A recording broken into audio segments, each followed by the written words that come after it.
네, 안녕하세요. 신암행어사입니다. 네, 한 중소기업이 세계 최초의 기술을 개발합니다. 12억 원을 투자하고 밤낮 없이 연구하고 드디어 완성합니다. 네, 화면을 보시면은요. 대기업 KT와 계약을 맺습니다. 함께 성공하자는 약속이었습니다. 서비스는 대성공이었고요. 5개월 만에 100만 명, 2년 만에 300만 명이 사용합니다. 그런데 바로 그때 KT는 계약을 파기합니다. 7개월 만에. 그리고 20여 년간 혼자 수익을 독점합니다. 중소기업은 소송을 시작합니다. 1심에서 이깁니다. 하지만 2심에서 뒤집어집니다. 증인 진술이 왜곡되고 증거가 무시되고 추론이 사실이 됩니다. 대법원은 이를 그대로 확정합니다. 네, 안녕하세요, 대표님. 네, 안녕하세요. 네, 우선은 저희가 이 사건 소개에 들어가기 앞서서 대표님이 계신 웰게이트, 이 회사가 어떤 회사인지 소개 좀 부탁드리겠습니다. 네, 저희 회사는 그 통신 회사의 그 부가 서비스 그리고 컨텐츠를 개발해서 제공하는 회사고요. 네, 당시 이제 2001년도 5월에 저희가 캐치콜 서비스를 KTF에 제공을 했습니다. 네. 근데 이제 앞서 말씀드렸다시피, KTF에서는 이 서비스에 대해서 좀 부정적으로 생각한 면이 있었습니다. 앞서 말씀드린 대로 음성 사서함에 관련된 부분이 비슷한 서비스라고 생각을 했던 모양입니다. 우리가 투자를 할 수 없으니 너희가 네. 100% 투자를 하면 이 서비스를 진행을 해주겠다라는 조건으로 저희가 TV 광고, 기술 개발, 장비, 이런 부분들을 100% 제공을 하겠다고 해서 서비스를 진행을 하게 된 것입니다. 그럼 지금부터 2003년 당시에 방영되었던 그 캐치콜 서비스의 TV 광고를 잠깐 보고 가겠습니다. 응? 그저 바라보고 있지. 휴대폰이 터져도 전원은 작아진다. KTF 캐치콜. 자기 도서관이랑 꺼졌지. 봤지? 캐치콜. 네, 저희가 이제 처음에 2001년도 5월에 제안을 했었고요. 그리고 2002년에 이제 본계약을 했는데 본계약 전에 1차 계약이 있었습니다. 네. 1차 계약을 했던 부분들은 사업협정서인데 저희가 이제 모든 걸 투자하는 조건으로 계약을 했기 때문에 저희가 수익 배분율이 네. 7대3. 네, 웰게이트가 7, KT가 3인 건가요? 네, 그렇습니다. 예. 그렇게 수익 배분을 진행을 했는데 사업 진행이 그 준비 과정에서 캐치콜 서비스에 대한 그 자체 설문조사를 진행을 했습니다. 네. 거기에 이제 설문조사 결과 모든 그 가입자들이 이 캐치콜 서비스가 좋다, 가입할 의사가 있다, 예. 이런 어떤 대박 서비스라는 어떤 조짐을 보이고 그 부분에 대해서 KT 담당 부장도 제게 전화를 해서 이 서비스의 어떤 대박성 서비스입니다라고 해서 참 기뻐했던 기억이 아직도 생생한데요. 7대3의 계약 배분이 본인들이 생각했을 때 이게 대박 서비스라는 부분 때문에 결국에 작은 벤처기업에 70% 배분을 주는 게 본인들이 생각했을 때 좀 맞지 않다고 생각을 했던 모양입니다. 그래서 2차 본계약을 체결하는 방법에 일단 여러 가지 이유를 댔습니다. 저희 장비가 KT 내부에 들어오면 안 된다. 그 장비나 여러 가지 그런 조건들을 우리가 원가에 그 구매를 해서 가져가겠다. 네. 그런 조건들도 있었고, ARS 서비스, 웹, 왑 이런 서비스, 그리고 이제 2차 계약에 SMS 직접 통보 방식으로 변경을 했다는 부분도 사실은 전체 그 캐치콜 서비스에 담고 있는 기술적 영업상, 기술상 이런 아이디어가 다 포함되어 있는 겁니다. 네. 그런데 그런 방식의 차이를 구분해서 SMS 직접 통보 방식으로 바꿨으니, 그리고 우리가 장비나 이런 부분들을 결국에 웰게이트에 구입을 했으니 너희들이 할 역할들이 줄어들었다. 네. 그러니 수수료를 30%로 바꿔야 된다. 해서 결국에 7대3이었던 그 수익 배분율을 거꾸로 KT가 70을 가져가고 웰게이트가 30으로 가져가는 수익 배분이 변경됐습니다. 7대3으로 완전히 뒤집혔네요. 그게 말이 안 되니까 독점권이 아닌 그 갱신 거절의 사유로 해지를 한다라는 재차 해지 사유를 변경했습니다. 네. 그 2003년 5월 11일자로 계약을 일방적으로 해지를 했고요. 그럼 계약이 해지됐으면 이 캐치콜 서비스를 KT에서는 더 이상 사용을 하면 안 될 것 같은데 어떻게 서비스 중단이 됐을까요? 중단하지 않았고요. 갱신 거절을 해서 이 서비스를 중단을 해야 되는 게 맞는데 본인들은 계속 똑같은 서비스를 진행을 하면서 네. 저희에게 수익을 주지 않고 무단으로 지금까지 사용을 하고 있는 겁니다. 그러니까 정리하자면 KT에서는 이 서비스로 수익이 나기 시작하니까 계약을 끊고 기술만 빼어간 거다. 이렇게 정리가 될 것 같습니다. 예, 이 당시에도 이 사건은 큰 논란이 되었던 사건입니다. 2007년에 KBS 시사 프로그램을 통해서도 보도가 이루어졌었는데요. 그 당시에 보도 영상의 요점만 잠깐 보고 가시죠. 이진호 씨. 영화를 보는 동안 꺼놓았던 휴대폰을 다시 켜자 전원이 꺼져 있던 사이 걸려온 전화번호들이 문자 메시지로 전달됩니다. 영화를 보는 동안에 전화기를 꺼놨었는데 보고 나와서 전화기를 켰더니 여러 군데서 전화가 왔네요. 전화를 한번 해봐야겠어요. 업체에 따라 캐치콜, 콜키퍼 등으로 불리는 이 서비스는 고객이 매달 이용료 500원을 부담합니다. 또 고객들은 메시지로 받은 전화번호로 다시 전화를 걸기 마련이어서 이동통신사는 통화료 수입까지 덤으로 얻고 있습니다. 고객들에게는 편리함을, 통신사에게는 이익을 주는 이 서비스 뒤에는 법정까지 이어진 대기업과 중소기업 사이에 분쟁이 있었습니다. 이동통신사들은 캐치콜 서비스를 통해 여전히 해마다 수백억 원의 수입을 올리고 있습니다. 반면 아이디어를 내고 기술을 개발했던 중소기업은 지루한 소송 끝에 특허마저 잃어버릴 위기에 처해 있습니다. 저는 1심 때 다 이겼습니다. 1심의 특허 소송도 이기고 민사소송도 이겼습니다. 하지만 2심에는 다 졌습니다. 진실이 법이란 이름을 씌워서 지금 뭔가 잘못 판단이 되고 있는데 저는 지금부터 시작이라고 생각합니다. 제가 죽는 날까지 죽어서라도 이런 억울한 점들, 이게 제 어떤 문제만은 아닙니다. 이 대한민국의 현실, 대한민국의 중소기업의 현실입니다.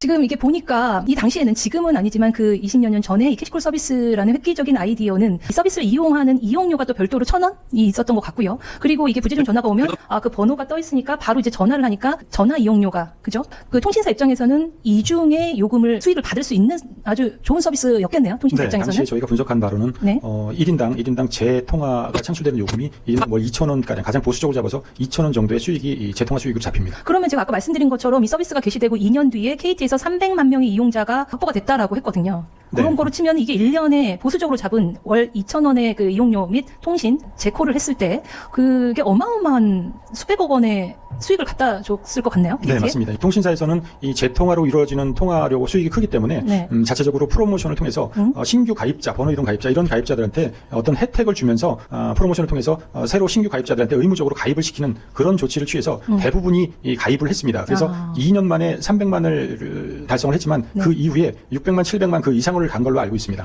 그러면 어마어마하네. 600만 정도를 따졌을 때 1인당 그 통화 수익료가 월 2,000원씩 감안하면 네. KT는 1년에 1,500억 가량 그 통화 수익이 발생이 됩니다. 네, 그랬는데 이 서비스를 개발해서 제한 계약했던 중소기업 웰게이트에는 수익을 전혀 주지 않는다. 예. 우선 여기까지 핵심을 잠깐 요약을 하고 그 다음으로 넘어가겠습니다. 2001년 웰게이트는 KT에 캐치콜 서비스를 제안합니다. 처음 계약은 웰게이트 유리했습니다. 수익 배분이 웰게이트 7, KT 3. 하지만 1년 뒤에 계약이 바뀝니다. SMS 방식으로 전환되면서 수익 배분이 역전됩니다. KT 7, 웰게이트 3. 서비스는 대성공이었습니다. 세계 최초 상용화. 5개월 만에 이용자 100만 명 돌파. 그런데 2003년 웰게이트가 특허를 등록하자 KT의 태도는 돌변합니다. KT는 계약 사성에 있지도 않은 독점권 문제를 내세워 일방적으로 계약 해지를 통보하고 이후 계약이 해지가 됩니다. 그러나 KT는 이후에도 대가 지급 없이 기술을 무단 사용합니다. 웰게이트의 20년 싸움, 여기서 시작됩니다. 그래서 웰게이트는 KT의 부당한 행위에 맞서서 약정금 반환 소송을 제기했고요. 2005년 1심에서 승소를 했습니다. 그 이후에 KT는 웰게이트의 특허에 대해서 무효 심판을 청구를 했습니다. 이 특허 무효 소송에서 KT의 주장은 크게 두 가지입니다. 첫 번째, 웰게이트가 출원 전에 제출한 사업 제안서로 인해서 이미 이것은 공지된 발명이다라는 점이었고요. KT가 주장하는 두 번째 이유는 일본 공개 특허를 보면 이 캐치콜 서비스는 누구나 쉽게 발명할 수 있다라고 KT는 주장합니다. 하지만 특허 심판원에서는 이 KT 주장을 모두 기각했습니다. 네, 이렇게 KT의 특허 심판원은 모두 기각을 했고요. 기각한 요지를 한번 보면은요, 우선은 공지 여부입니다. 심판원은 양 당사자가 2001년 7월 사업 제휴 협정을 맺었고 여기에 비밀 유지 조항이 명시되어 있었다는 점을 주목을 했습니다. 설령 명시적 조항이 없더라도 사업 관계상 신의 측에 따라서 비밀 유지 의무가 있다고 판단을 했습니다.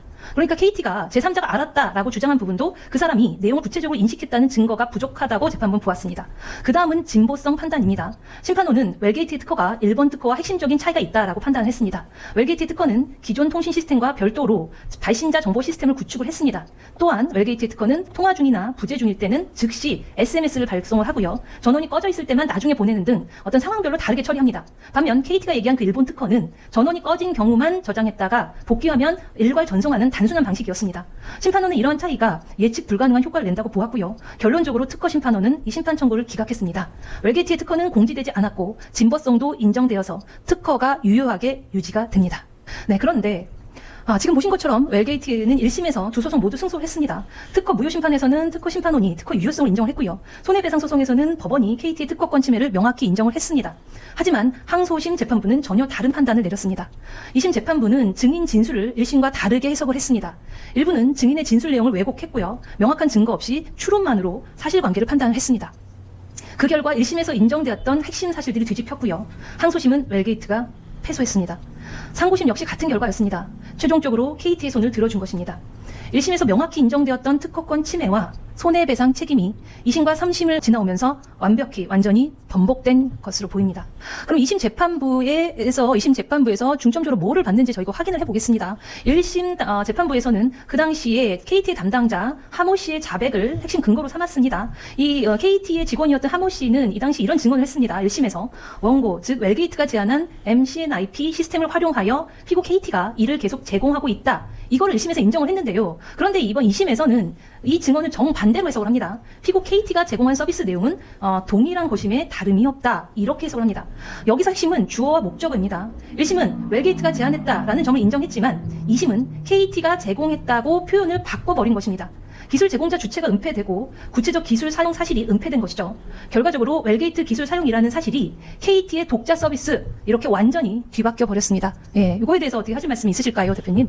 네, 이거 재판부가 좀 기가 막힌 일을 벌였는데요. 네. 이 웰게이트가 제공한 캐치콜 서비스를 활용한다는 이런 부분들은 그 계약서 내용의 목적에도 있는 내용입니다. 네. 그 웰게이트가 제공한 캐치콜 서비스를 활용하여 KT가 이를 그 서비스를 한다라는 내용인데 그거 자체도 앞서 말씀드린 대로 KT 담당자가 그 계약서 있는 그대로 자백을 했고 지금까지 변형 없이 계속 사용을 하고 있다라는 부분들을 자백을 한 것입니다. 네. 그런데 그게 이렇게 변질될 줄은 상상도 못한 겁니다. 네.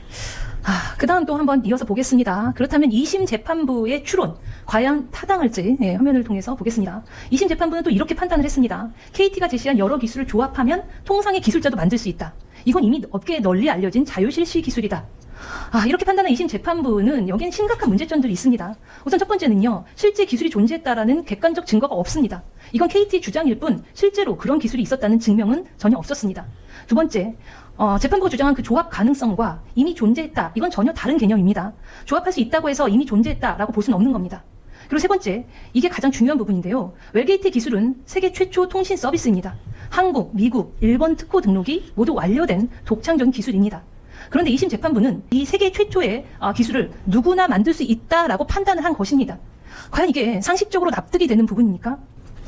이게 처음에는 조합을 하면 만들 수 있다라고 하고 또 한 발 나아가서 이미 공지되었다고 하고 거기에 또 한 발 더 나아가서 동종업계에 널리 알려진 기술이다라고 하는 것은 이 소설과도 같은 얘기입니다. 어떤 그렇죠. 추론을 하고 존재했다라는 건 어떤 역사적 사실을 가지고 얘기를 해야 되는 것인데 이거를 재판부 스스로가 기가 막히게 판단을 하는 것이죠. 이거는 있을 수 없는 것이라고 생각합니다. 네, 이게 세계 최초의 웰게이트의 캐치콜 서비스가 세계 최초의 서비스였음을 말씀드린 대로 각 나라의 특허증을 통해서 확인이 되는데요.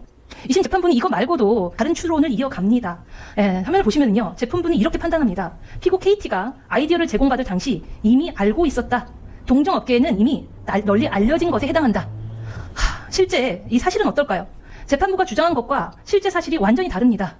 KT가 이미 알고 있었다라는 재판부의 추론은 KT는 그런 진술을 한 적조차 없습니다. KT는 증거 한번 제출 안 했고요. 구체적 입증조차 전혀 없었습니다. 여기서 저희가 확인할 수 있는 법 위반은 크게 세 가지입니다.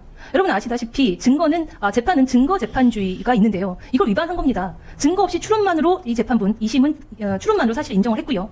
두 번째는 당사자주의로 위반했습니다. KT조차 주장 안 한 사실을 법원이 임의로 인정을 했습니다. 세 번째는 입증 책임 전도입니다. KT 입증 책임을 법원이 대신 수행한 것으로 보입니다. 웰게이트 측에서도 이에 대해서 여러 차례 증거 제시를 요구했지만 KT는 단 한 번도 증거를 제출하지 않았습니다. 그런데도 재판부는 널리 알려진 사실이라고 판단했습니다. 이건 재판부가 작정했고 판결을 했다라고 볼 수밖에는 없는 것으로 보입니다. 네. KT가 이미 알고 있었다. 동종업계에 널리 알려져 있다.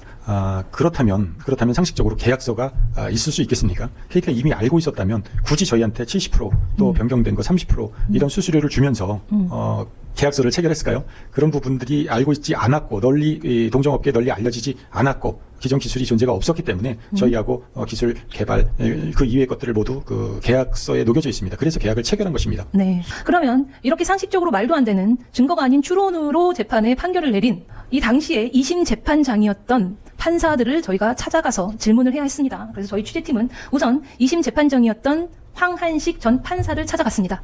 현재 그는 서울의 한 법무법인의 대표 변호사로 재직 중입니다. 네, 영상으로 한번 확인해 보시죠.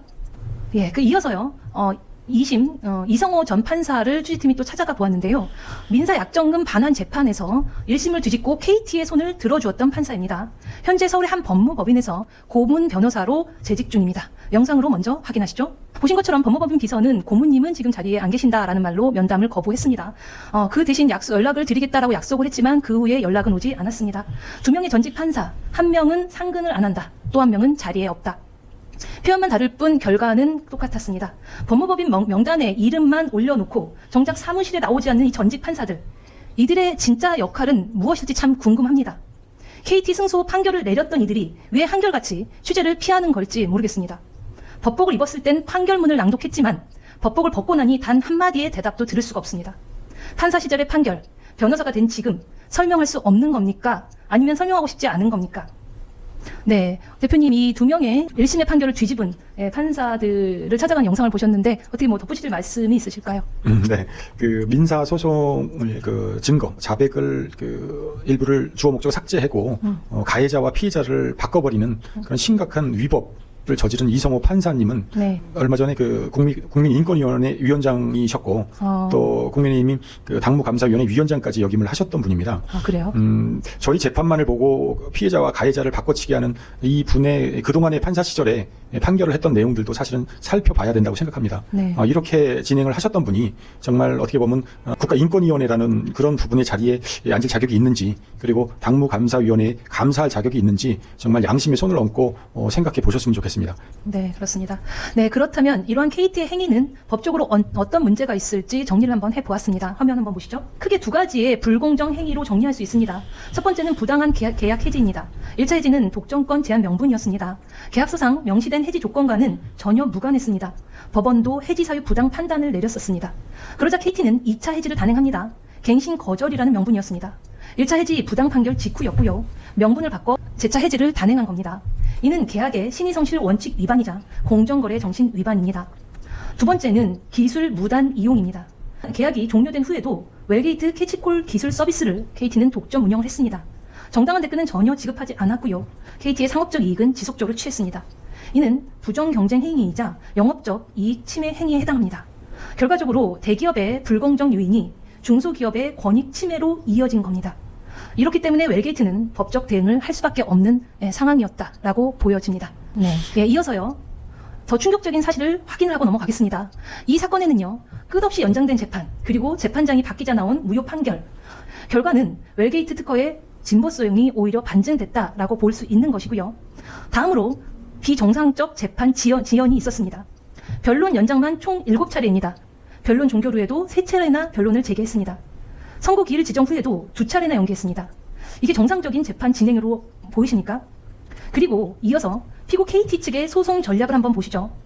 1심에서 진 KT는 2심에 들어가면서 대형 로펌 3곳을 추가로 투입했습니다.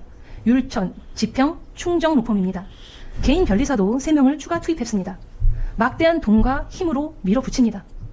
또 여기서 주목할 점은 재판부의 변경과 급속한 판결입니다.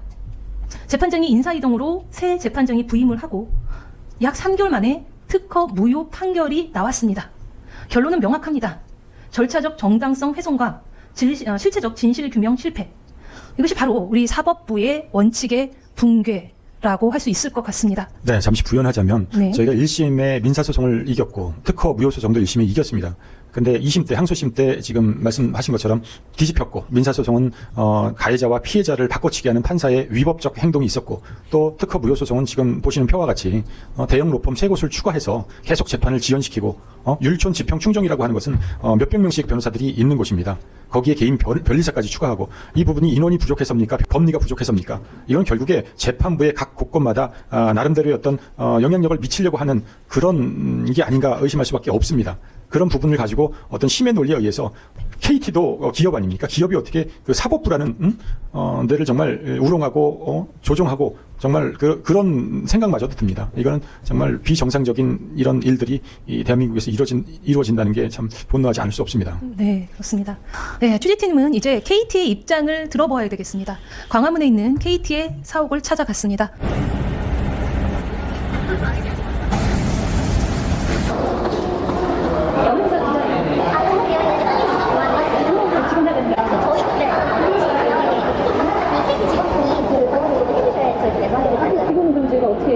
대표님, 이 부정경쟁 방지법이 개정되었다라는 소식을 듣고 지금 그동안 좀 낙담하고 계셨을 것 같은데 조금 희망을 보지 않으셨을까 싶습니다. 어떠셨어요? 네, 맞습니다. 저희가 소송 이후에 2003년도에 소송 이후에 2008년도에 대법에 그 최종 판결이 나고 네. 낙담 이상의 그런 세월이 진행했었는데 네. 그 이후에 2018년도에 부정경쟁 방지법 개정안이 나오면서 영업 비밀에 관련된 부분들, 그 영업상의 그 아이디어 그리고 기술상의 아이디어 이런 부분들을 보호하는 사업 제한이 있을 때, 공모를 했을 때 이런 부분들을 대기업 기업이 그냥 무단으로 사용하고 이런 부분들이 있는 것을 나름대로 보호해주는 이런 법이 생겨서 네. 정말 환영했습니다. 네, 그렇습니다. 네, 그래서 실제로 이미 이게 2018년에 부정경쟁 방지법 차원의 입법 취지가 있었습니다. 화면을 보시면은요. 부정경쟁 방지법 제2조 제1호 차목을 보겠습니다. 거래 교섭 또는 거래 과정에서 경제적 가치를 가지는 타인의 기술적 또는 영업상 아이디어가 포함된 정보를 그 제공 목적에 위반하여 부정하게 사용되는 행위, 이걸 부정경쟁 행위로 규정하고 있습니다. 여기서 핵심은 아이디어 정보입니다. 경제적 가치, 기술적 또는 영업상 성격, 해당 정보를 경쟁자가 사용함으로써 이익을 얻거나 취득 개발에 상당한 비용 노력이 소요된 경우에 구체적 개별적으로 판단이 됩니다. 이 입법 취지는 2018년 신설된 차목은 기존의 특허 등 등록 요건 미비로 보호 사각지대에 놓인 참신한 사업, 기술 아이디어를 적극적으로 보호하기 위한 목적이었습니다. 명시적 계약 또는 특허 등록이 없거나 단순 아이디어 제공 단계에서 상대방이 정당한 대가를 지급하지 않고 무단 사용하여 이익을 얻는 것을 규제하겠다라는 취지였습니다. 웰게이트 사건이 바로 이 조항이 규제하고자 했던 전형적인 사례로 보입니다. 그래서 대표님은 이 부정경쟁 방지법 개정 이후에 다시 법원의 문을 두드립니다. 원고는 웰게이트이고요. 2001년에 KT에게 제안한 캐치콜 서비스 불완료 후 발신자 정보 통보 관련 기술적 영업상 아이디어를 피고가 계약 종료 후에도 계속 사용하고 있다라며 부정경쟁 행위 금지 및 5억 100만 원의 손해배상을 청구한 사건입니다. 그러나 이 부정경쟁 방지법이 개정되었음에도 이 손해배상 및 서비스 중지 청구가 모두 기각이 되었습니다. 대표님, 이게 왜 이렇게 부정경쟁 방지법이 2018년에 개정이 된 것을 확인하고 어느 정도 희망을 얻고 다시 소송을 제기하셨는데 인정이 되질 않았습니다. 대표님의 청구 모두 기각이 되었습니다. 법원은 어떤 근거로 이렇게 판단을 했다라고 보시나요? 판결문을 보시면 네. 부정경쟁 방지법의 취지나 어떤 요건 이런 부분들이 명확하게 저희는 객관적인 사실을 가지고 준비서면을 제출하고 그 부분에 대해서 가장 중요한 경제성, 공지성 이런 부분들을 명확한 그 객관적 자료를 제출했음에도 불구하고 재판부는 그 내용을 판단하지 않았습니다. 과거의 그 판결문, 민사소송이나 특허법원에 있는 판결문을 거의 정말 표시 하나 안 틀리듯이 그 자리만 이동하는 그런 형식으로 그대로 판결을 내린 겁니다. 네. 그래서 그 법 하시는 분들이 말씀에 어떤 전문 용어가 판단 유탈이라는 부분을 말씀하시는데 진짜 판단 유탈을 한 것으로 보여집니다. 네. 저희가 부정경쟁 방지법에 저희가 사건 개요 이렇게 보면 저희가 부정경쟁 방지법으로 해서 5억 100만 원 손해배상을 청구했다 그러는데 이건 그 일부 청구입니다. 저희가 큰 금액을 청구하는 데 있어서 인지대가 너무 크기 때문에 일부 청구를 한 것이지 실질적으로 캐치콜 서비스를 통해 가지고 창출된 그런 금액 전체가 손해배상액으로 산정되고 그 부분에서 얼마만큼 이제 해당이 되느냐에 따른데 실질적으로 KT가 그동안 캐치콜 서비스로 인해서 벌어들인 수익은 아까도 앞서 말씀드린 것도 있지만 통합이 재창출되는 그런 그 수익이 1조에서 1조 5천억 이상이 될 것이고 그리고 저희하고 계약했던 그 이용료 500원씩 받아서 수익 나누는 부분이 있지만 그 전체 수수료 따지면 약 8천억 정도의 매출이 있습니다. 그래서 저희는 이번에 일부 청구지만 1조 원 정도의 그 손해배상을 청구할 예정입니다. 네. 그렇다면 이 판결이 잘못된 점을 하나하나 좀 확인을 해보아야겠습니다. 실제 사실은요. 이 웰게이트의 캐치콜 기술 사업 모델은 부정경쟁 방지법 제2조 1호의 차목의 보호 대상인 아이디어에 명백히 해당이 됩니다. 네, 증빙 자료를 한번 보세요. 웰게이트는 캐치콜 서비스, 개발, 광고, 장비 구매 등에 12억 원 이상의 직접 투자를 진행했습니다. 여기에 대규모 인력과 시간, 연구 개발비까지 추가로 투입을 했고요. 법원이 말하는 널리 알려진 기술이라면 왜 웰게이트가 12억 이상을 투자해야 했겠습니까? 법원이 말하는 단순 결합으로 가능한 기술이었다면 왜 대규모 인력과 연구 개발비가 필요했을까요? 법원이 말하는 경제적 가치가 없는 아이디어였다면 왜 KT는 계약 해지 후에도 20년 넘게 이 서비스를 계속 운영하고 있을까요? 판결과 현실 사이에 굉장한 괴리가 있음을 확인할 수가 있습니다. 이어서 증빙자료를 하나 더 보겠습니다. 당시 연합뉴스의 기사로도 우리는 확인할 수가 있습니다. 이 캐치콜 서비스가 출시 5개월 만에 100만 명을 돌파했고 2년 만에 이용자 수가 300만 명을 돌파했다. 아주 빠르게 시장을 확장했다라는 기사입니다. 이것이 법원이 말하는 경제적 가치가 없는 아이디어가 낼 수 있는 성과라고 보십니까? 네, 말도 안 되는 판결을 내린 것으로 보이고요. 2004년 머니투데이 기사에도 기록이 되어 있습니다. KT의 서비스 수익 증대, 브랜드 가치 상승, 해외 수출 확대. 이것이 법원이 말하는 널리 알려진 기술로 가능한 결과라고 보십니까? 증거는 명확합니다. 이 기술은 시장에서 폭발적인 반응을 얻었고 KT에게 막대한 경제적 이익을 안겨줬습니다.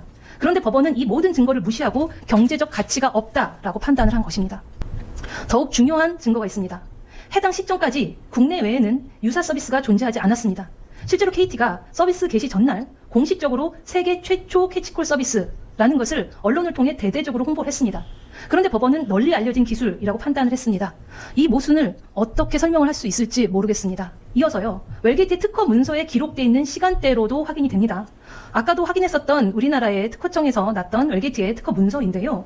이 2003년 2월 21일에 이 캐치콜 서비스의 특허 등록이 이루어졌고요. 그 위에 쪽을 보면 그로부터 한 달 뒤에 공식적으로 공개가 됐습니다. 특허의 공지일은 실질적으로 KT에게 서비스 제공이 이루어진 시점으로부터 약 2년 9개월, 34개월이나 지난 시점 이후입니다. 핵심은 이겁니다.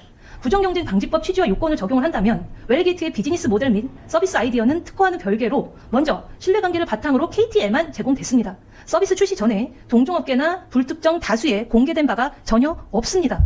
따라서 웰게이트의 캐치콜 서비스 사업 모델은 부정경쟁 방지법상 비공직성 요건을 충족합니다. 동종업계 내에 사전 공개 사실도 없고요.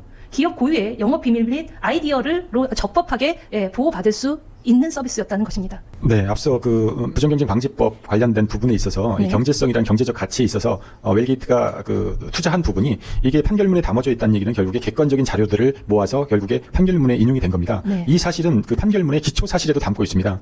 기초 사실이라는 것은 결국에 다들 아시겠지만 원고 피고 그러니까 서로 다툼 없는 사실이 기초 사실입니다. 다툼이 없고 객관적인 증거들, 계약서, 특허, 어떤 문서 이런 부분들이 객관적인 사실들이 기초 사실로 올라가는 겁니다. 기초 사실을 근거해서 판결이 나와야지만 그 정확한 어떤 판단인데 기초 사실에 근거하지 않은 기초 사실과 다른 판결이 나온다면 위법하다는 부분들은 대법원 판례에서도 볼 수가 있습니다. 네. 그런데 1심 때 이렇게 나온 그런 것들이 기초 사실에 올라가 있습니다. 지금 그 지출했던 내용들도. 그런데 2심 이성호 판사가 판결을 할 때 피해자 가해자도 그 바꿔치기 했지만 여기도 마찬가지로 기초 사실에 있는 거를 2심 때는 삭제했습니다. 기초 사실에 있는 근거를 삭제하는 그것도 위법이라고 알고 있습니다. 가장 중요한 부정경쟁 방지법에 어떻게 보면 가장 중요했던 부분 경제적 가치 이거를 삭제했고 또 한 가지는 웰게이트 기술이라는 거를 또 삭제한 부분 그런 부분들이 심각한 어떤 위법을 저지른 거라고 볼 수 있습니다. 네, 이어서 올해 25년에 김용민 의원이 법 왜곡죄 신설 법안을 냈습니다. 이 내용을 살펴보면은요, 법관과 검사가 기득권을 위해 불공정하게 재판하는 걸 처벌하겠다라는 겁니다. 사실관계를 조작하거나 법을 부당하게 적용하면 최대 징역 10년입니다. 김용민 의원은 퇴직 판사와 현직자의 유착으로 사법 신뢰도가 심각하다라고 밝혔습니다. 대표님, 이 기사가 25년, 이게 발의된 게 25년 올해인데요.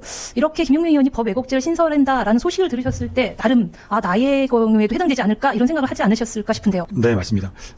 저는 이제 그런 생각을 했습니다. 이제 삼권 분립이라는 거, 결국에 입법부, 사법부, 행정부가 독립적으로 서로 견제하는 그런 부분이 맞다고 생각합니다. 당연히 민주주의에서 그런 부분이 맞다라고 생각하는데 저희 건을 봤을 때 그러면 그렇게 해왔냐? 서로 입법, 사법, 행정이 독립적으로 정말 공정하게 해왔냐라는 어떤 물음이 있지 않습니까?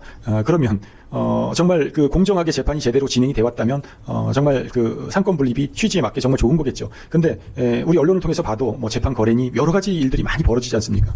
사법 개혁이라고 하는 것이 뭐 어찌 보면 뭐 큰 이념의 그런 정의가 아닙니다. 사법 그 정의 개혁. 이건 결국에 공정한 판결을 해달라는 거잖아요. 네, 아까 영상에서 보셨지만 그 KT 본사를 찾아갔지만 질의할 부분을 메시지로 보내달라라고 해서 저를 질의를 했는데 답이 없다가 짧게 문자로 답이 왔습니다. 전달 주신 내용 확인했는데 시간이 많이 지난 사안이라 답변이 어렵다고 합니다. 자, 시간이 많이 지난 사안이라고 답변이 어렵다라고 얘기하는 거는 그냥 핑계죠. 지금 부정경쟁 방지법으로 작년 2024년도에 소송이 진행되고 있고요. 네. 또 2심도 진행이 되고 있습니다. 그렇죠. 그런데 현재 사안이지 지난 그런 사안이 아닙니다. 중소기업의 독창적 기술이 신뢰관계를 바탕으로 대기업에 제공이 됐고 대기업은 이를 세계 최초라며 홍보를 하고 막대한 수익을 얻었습니다. 그러나 계약은 일방적으로 파기가 됐고 특허권은 무효화됐고 20년이 넘도록 정당한 대가 없이 기술이 사용되고 있습니다. 이에 대해서 1심 법원에서는 웰게이트 손을 들어주었습니다. 하지만 2심에서는 증거 없이 추론으로 그리고 KT의 당사자의 주장도 없는데 법원이 그 사실을 인정하며 판결을 뒤집었습니다. 최근 서울중앙지법에서는 2018년 부정경쟁방지법의 입법 취지를 정면으로 부정하는 판결을 내렸습니다. 법은 만들어졌습니다. 그런데 만들어진 법이 제대로 지켜지려면 그 법원이 그 취지를 정확하게 존중을 해야 됩니다. 이번처럼 법이 만들어져 있대 법원이 그 취지를 외면한다면 웰게이트 같은 중소기업의 기술과 권리는 누가 보호해 줄 겁니까? 웰게이트의 사건은 끝나지 않았습니다. 지금 이 순간에도 KT는 웰게이트의 기술을 가져가서 서비스를 운영하며 수익을 창출하고 있습니다. 정당한 대가도 없이 말입니다. 대한민국이 혁신 국가로 나가기 위해서는 기술을 개발한 자가 정당한 보상을 받아야 할 것입니다. 신뢰관계가 악용되지 말아야 합니다. 법원이 법의 취지를 존중해야 합니다. 웰게이트 사건이 우리에게 던지는 질문입니다. 우리는 과연 공정한 사회에 살고 있는가? 네, 이상입니다. 대표님 마지막 말씀 부탁드릴까요? 네, 그 말씀을 기업인의 입장도 대변해 주시는 좋은 말씀을 해주셔서 저는 이제 이게 전 세계에 각 통신사들이 이 캐치콜과 같은 서비스를 미스드콜이라는 이름으로 대부분 거의 99.9%가 다 서비스를 하고 있습니다. 해외에는 음영 지역이 많기 때문에 다 서비스를 하고 있기 때문에 이 웰게이트 특허가 캐치콜 특허가 무효되지 않았다면 전 세계의 특허가 등록이 됐을 것이고 그러면 지금 그 많은 어떤 부가 수익을 얻을 수 있음에도 불구하고 그것이 꼭 대한민국의 어떤 수익 아니겠습니까? 그런 부분들을 대기업의 어떤 그 자기의 어떤 이익만을 위해서 이런 기술들 벤처기업들을 죽이면 결국에 대한민국의 어떤 미래는 좀 어두울 거라고 생각합니다. 대중소 상생을 해서 같이 손잡고 정말 나간다면 정말 밝은 사회도 되겠지만 대한민국 기술이 세계 기술 못지않게 발전할 거라고 생각이 됩니다. 네, 좋은 말씀 감사합니다.